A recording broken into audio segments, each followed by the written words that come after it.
Notre objectif n'est pas d'entretenir inutilement un conflit avec n'importe lequel de nos voisins. Nous voulons être respectés comme nous respectons les autres. Nous voulons que les choses se passent bien. Parce que quel est le Béninois qui est content, quel est le Béninois qui est satisfait lorsque, sachant par exemple que ce que nous investissons dans la lutte contre le terrorisme, nous le faisons parce que l'essentiel des tentatives d'incursion que nous avons provient du Burkina Faso et du Niger. Nous le savons tous. Mais quel est le Béninois qui est fier lorsque le Niger nous accuse, nous, d'abriter des camps et de former des terroristes qui viennent les agresser? Alors que regardez vous-même l'actualité sur ce front-là. Donc, personne n'a été fier de ça. Et nous ne voulons pas qu'on nous colle une réputation qui n'est pas la nôtre.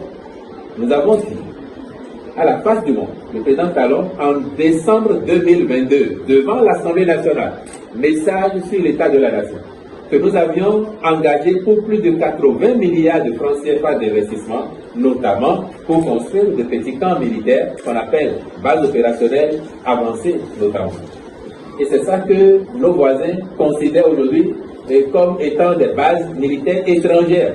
Ce que nous avons dit à la face du monde. Et nous avons organisé au moins déjà 2 missions de journalistes béninois et étrangers. Les béninois, presse indépendante, presse publique comme presse privée. Et des étrangers venus d'Europe, venus des Amériques, qui sont venus visiter nos camps. Et je peux vous le dire aujourd'hui. Quand ils ont fait le tour, certains des étrangers nous ont demandé, au moment du débriefing, mais quand est-ce que le Bénin a eu le temps de faire tout ça? Et ils nous ont dit, nulle part ailleurs on a vu une réponse étatique aussi massive que ce que nous venons de voir ici. Donc on peut être fier de ça nous-mêmes et savoir que notre pays fait des efforts parce qu'il prend à cœur ce problème pour apporter les réponses les plus appropriées. Alors que les Nigériens ou d'autres pensent peut-être que c'est trop beau pour un pays africain, ce qu'ils ont vu au Bénin.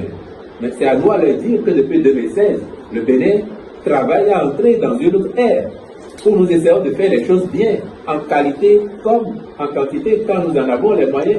Et ces petits camps militaires, on n'a pas fini d'en faire. Aujourd'hui, vous pouvez recenser une vingtaine dans le pays. Donc, une qui est à peine à 500 mètres de chez moi, à Tobin. Tobin, c'est à Boé-Calabi, c'est la mer. Est-ce qu'on va dire que le camp de Tobin, c'est pour aller attaquer le Niger? Et il reste une deuxième phase.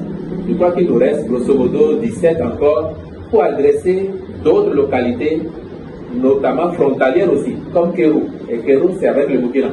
Quand vous allez vous souvenir de l'événement de Kaogagou, dans Kérou, nous avons prévu de faire certains camps là-bas aussi.